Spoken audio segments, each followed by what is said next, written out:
अच्छा, ये वीडियो उनके लिए है जिनका लिस्ट में नाम है। अभी थोड़ी देर पहले मैंने एक वीडियो अपलोड की थी जिसमें आपको बताया था कि भाई आपके मेरिट लिस्ट आ गई है पीएचडी की तालका वाइज, मतलब पहले यूसी वाइज उन्होंने बनाई थी, उसके बाद तालका वाइज, इसलिए अब जो अपॉइंटमेंट होगी वो तालके पे होगी। तो इस वीडियो में मैं आपको क्लियर बताऊंगा कि नेक्स्ट प्रोसेस क्या होगा, क्योंकि ये सवाल आपने किया है कि सर काइंडली अभी हमें बताएं, हमारा नाम लिस्ट में आ गया है।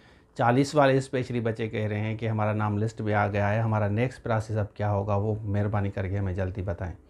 तो जल्दी बता रहा हूँ, इस वजह से ये तीसरी वीडियो जल्दी बना रहा हूँ। तो चलिए शुरू करते हैं।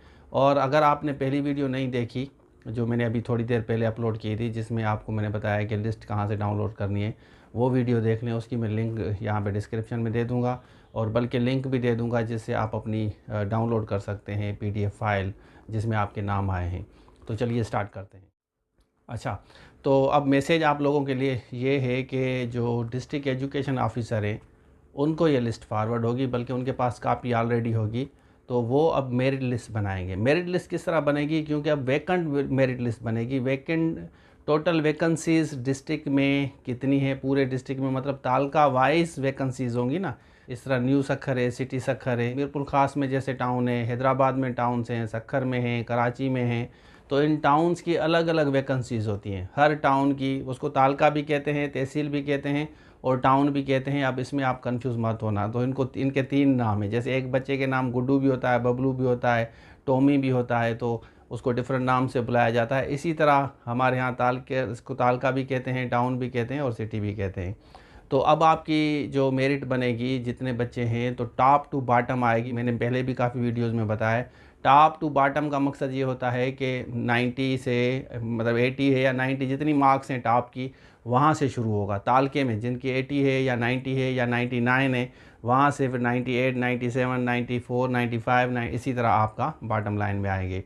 तो देखेंगे टोटल कितनी सीटें हैं, उसी हिसाब से आपको बुलाया जाएगा। अच्छा, इसमें दूसरी बात मैं बताऊं कि सपोज़ कि दोपहर को मैंने आपको बताया था कि सखर में जैसे जेएसटी में 74 सीटें हैं, लेकिन 99 बच्चों का नाम आया है, 99 बच्चों के लिस्ट में नाम आया है। अब रिमेनिंग जो नाम है वो वेटिंग में होंगे, और वेटिंग के साथ साथ हो सकता है कि काफ़ी बच्चे नहीं आते, ज्वाइन करते, तो शायद फिर 75 को, 76 को बुलाया जाए।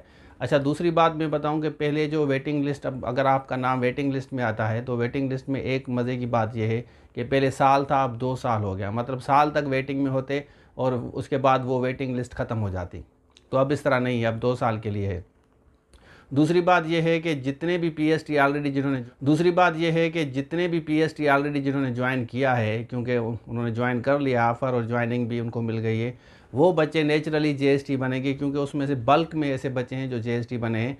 तो आप लोगों को चांसेस है, स्पेशली काफ़ी ऐसे बच्चे हैं जो रूरल एरिया से ताल्लुक़ रखते हैं और बड़े परेशान थे, तो उनको तो इंशाल्लाह 100% मिलेगी। लेकिन अर्बन एरिया में भी कुछ ऐसे हैं कि बल्क में पास हुए हैं बच्चे, क्योंकि टैलेंटेड बच्चा अगर जेएसटी में पास हुआ है तो 100% वो पीएचडी में भी पास हुआ होगा। इसमें तो मतलब सेकंड राय है नहीं, सेकंड ओपिनियन नहीं है कि फ़र्स्ट ही ओपिनियन काफ़ी होगा। वेट में ये होगा कि जो भी रिटायर्ड भी अगर होंगे, जितने भी टीचर्स रिटायर होंगे, तो फिर भी आपको बुलाया जाएगा। और उसके अलावा भी अगर जेएसटी पीएचडी ज्वाइन करता है फिर भी आपको बुलाया जाएगा। वेटिंग लिस्ट में आप ऊपर आ जाएंगे, तो आपके चांसेस हैं कि आपको इंशाल्लाह ये ज़रूर सीट मिलेगी। मेरी भी दुआ है और मैं हमेशा दुआ करता हूँ। तो दुआ और मेहनत के साथ साथ, और मैंने भी कितनी एफ़र्ट्स की, आप लोगों ने भी एफ़र्ट्स की, तो 40 तक आपको ले आए हैं। और अब तालका वाइज का ये फ़ायदा होगा कि अब यूसी में सीटें हैं या नहीं हैं, तालके में आपको कहीं भी रखा जाएगा, मतलब पूरी सीटें फिल होगी आपको। ठीक है, अब ये मुझे पता नहीं है कि आप तालके के फेवर में या यूसी के फेवर में, ये आप खुद बताएंगे।